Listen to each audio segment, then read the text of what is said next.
വന്യജീവി ശല്യം തടയുന്നതിനായി അന്തർ സംസ്ഥാന കരാറിൽ ഒപ്പുവെച്ച് കേരളവും കർണാടകയും. കോൺഗ്രസ് ബിജെപിയിലുള്ള റിക്രൂട്ട്മെന്റ് ഏജൻസിയായി മാറിയെന്ന് സിപിഐ സംസ്ഥാന സെക്രട്ടറി ബിനോയ് വിശ്വം. നമസ്കാരം. ഈ മണിക്കൂറിലെ ഏറ്റവും പ്രധാനപ്പെട്ട 10 വാർത്തകളുമായി ജനേകം ഓൺലൈൻ മോജോ ന്യൂസിലേക്ക് സ്വാഗതം.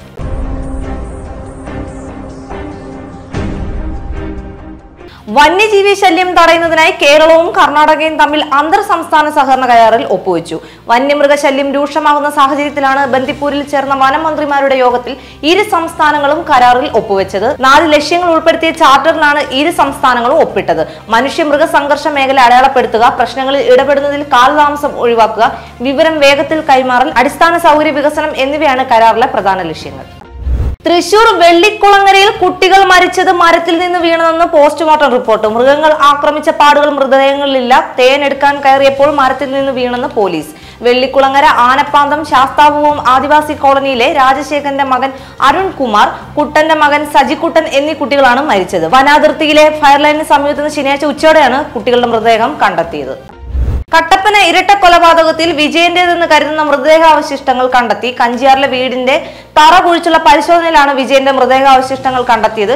കട്ടപ്പന കാക്കാട്ടുകടയിൽ വാടകയ്ക്ക് താമസിച്ചിരുന്ന വിജയനെ കൊലപ്പെടുത്തിയ കേസിലാണ് പ്രതി നിതീഷുമായി തെളിവെടുപ്പ് നടത്തിയത്. വിജയനെ വീടിനുള്ളിൽ കുഴിച്ചുമൂടാൻ ഭാര്യ സുമയും മകൻ വിഷ്ണുവും കൂട്ടുനിന്നാണ് പോലീസ് കണ്ടെത്തൽ. വിജയന്റെ മകളുടെ നവജാത ശിശുവിനെ കൊലപ്പെടുത്തിയ കേസിൽ കൊല്ലപ്പെട്ട വിജയന്റെ മകൻ വിഷ്ണു, നിതീഷ് എന്നിവരാണ് പ്രതികൾ. അവിവാഹിതയായ സ്ത്രീക്ക് കുഞ്ഞുണ്ടായത് പുറത്തറിഞ്ഞാലുള്ള നാണക്കേട് എന്നാണ് കൊലയെന്നാണ് സ്ഥിരീകരണം.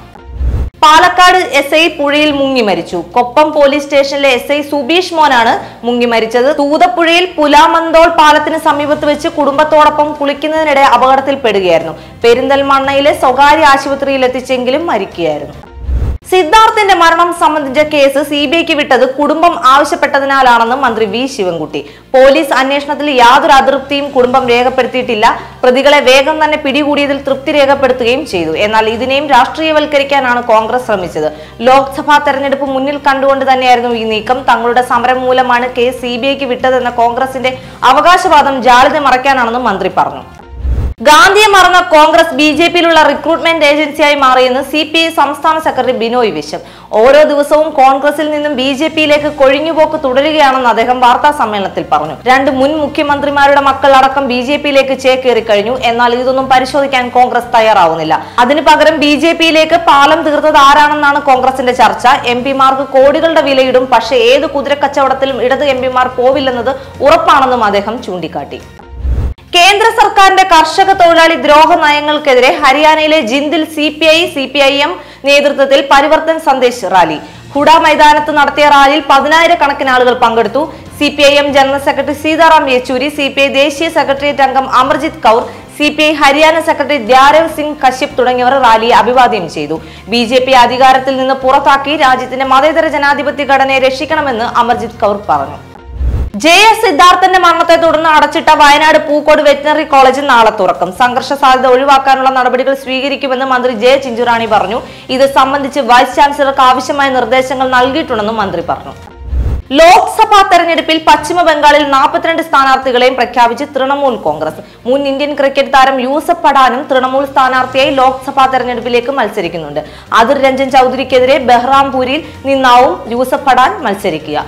മഹുവ മൊയ്ത്ര കൃഷ്ണനഗറിലും അഭിഷേക് ബാനർജി ഡയമണ്ട് ഹാർബറിൽ സ്ഥാനാർത്ഥിയാകും.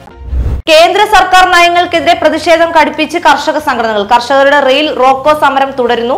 പഞ്ചാബിലും ഹരിയാനയിലും 60 ഇടങ്ങളിൽ ട്രെയിൻ തടഞ്ഞു. പ്രതിഷേധത്തിന്റെ ഭാഗമായി അംബാലയിൽ നിരോധനാജ്ഞ പ്രഖ്യാപിച്ചിട്ടുണ്ട്. 4 മണിക്കൂർ ട്രെയിനുകൾ തടഞ്ഞാണ് പ്രതിഷേധം. വിളകളുടെ താങ്ങുവിലയടക്കമുള്ള കാര്യങ്ങളിൽ കേന്ദ്ര സർക്കാർ കർഷകർക്ക് അനുകൂല നിലപാട് സ്വീകരിക്കാത്ത സാഹചര്യത്തിലാണ് കർഷക സംഘടനകൾ പ്രക്ഷോഭവുമായി മുന്നോട്ട് പോകുന്നത്. ജനേക ഓൺലൈൻ മോജോ ന്യൂസിൽ വീണ്ടും കാണാം. കൂടുതൽ വാർത്തകൾക്കും വീഡിയോകൾക്കുമായി ജനേകത്തിന്റെ വെബ്സൈറ്റ്, YouTube ചാനൽ എന്നിവ സന്ദർശിക്കുക.